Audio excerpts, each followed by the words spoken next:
গত বছরের জুন থেকে অক্টোবর পর্যন্ত চলা বর্ষা মৌসুমের চিত্র এটি। এ সময় মৌসুমি বায়ুর প্রভাবে প্রচুর বৃষ্টি হয়। সহজে খাল নালায় সড়কের জমে থাকা পানি নামতে পারে না, তৈরি হয় জলাবদ্ধতার। Toynbee circular road, RK mission, Abhay Das, KM Das lane, Gopibagh, Ramakrishna mission সহ বেশ কিছু এলাকার বাসিন্দাদের কাছে ভোগান্তির এই চিত্র বেশ পরিচিত। নতুন বছরের শুরুতে এসব এলাকায় গিয়ে দেখা মিলল খানাখন্দের। আর নির্মাণ উপকরণ পড়ে ভরে আছে ড্রেন, সুয়ারেজের লাইন বন্ধ, অতিরিক্ত আবর্জনায়। এর মধ্যে বসবাস নাগরিকের। টিকাতুলির অবস্থা দেখে মনে হবে আলোর নিচেই অন্ধকার। এ কারণে বাসিন্দারা পড়েছেন বিপাকে, বাড়ছে রোগবালাই ও মশার উপদ্রব। প্রত্যেকটা সুয়ারেজ লাইনের মুখটা বন্ধ হয়ে গেছে মেইন রাস্তা থেকে, যার কারণে পানিগুলো ব্লকড হয়ে যায়। এলাকার যেই বাসার যে পানির ট্যাঙ্কি আছে, পানির ট্যাঙ্কিগুলোতে সুয়ারেজে পানি ঢুকে গেছে। বৃষ্টি হলে মনে হয় নৌকা চলার মতো পানি হয়। বাসিন্দারা বলছেন গত বছরের চেয়ে এবছর ড্রেনের ব্যবস্থার তেমন উন্নতি হয়নি। ওয়াসা ও সিটি কর্পোরেশন একে অপরের উপর দায় চাপাচ্ছেন, যে কারণে ভোগান্তি থেকে রেহাই মিলছে না। কাস্টমার তো ঢুকেই না, পানির মধ্যে মরার মধ্যে কি কাস্টমার ঢুকে না। পানি আমরা মেশিন লাগা কদিন চেষ্টা করলাম পানি ফেলানোর, মেন রোডে জাম, যার জন্য পানি ওই মেশিন আনার পর টাকা দিয়ে থেকে কাজ হয় না।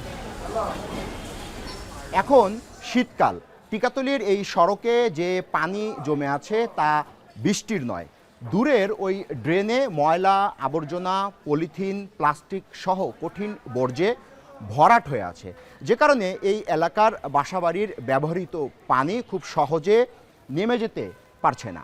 আর এজন্যই এই এলাকার বাসিন্দা ও পথচারীরা পড়েছে বাড়তি ভোগান্তিতে।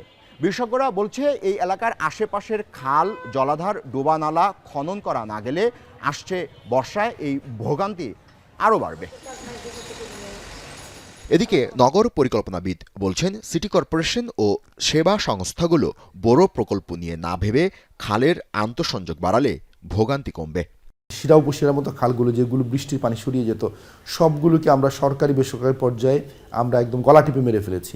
তাহলে এই যে গলা টিপে মেরে ফেললাম, এখন মেরে ফেলে আমরা কি করছি, হাজার লক্ষ কোটি টাকা ড্রেনেজ প্রকল্প নিয়ে আসছি। প্রকল্প ভিত্তিক তো সমাধান হবে না। এখন আমাদের প্রতিটি খাল যা আছে যার প্রতিটা ইঞ্চি রক্ষা করতে হবে, আর তাদের মধ্যে আন্তঃসংযোগ যতটুকু বাড়ানো যায়, কারণ অনেক খাল আছে ইতিমধ্যে একদম ধ্বংস হয়ে গেছে, সেটা হয়তো রিস্টোর করা যাবে না।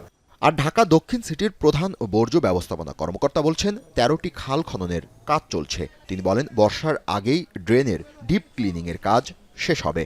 ডিএনডির যে খালগুলো আছে 12-13টা খাল আছে, বর্ষাকালের আগে আমরা প্রতি বছরই যে ক্লিনিংটা করা হয় ড্রেনেজ সিস্টেম, ওইটার আমরা অলরেডি টেন্ডার প্রক্রিয়া শেষ হয়ে গেছে এবং আমার লোক সেই পর্যন্ত কন্ট্রাক্টরকে বিল আমি থাকা অবস্থা আমি সাইন করব না যদি স্যাটিসফ্যাক্টরি ওয়েতে কাজগুলি না করে। এবার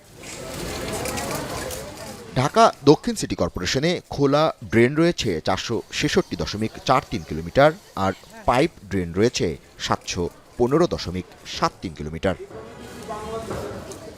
জাবেদ আব্দুল্লাহ, এখন, ঢাকা। একনল হ্যান্ড ওয়াশ 100% প্যারাবেন ফ্রি, তাই নিরাপদ হাতের জন্য আস্থা রাখুন একনলে।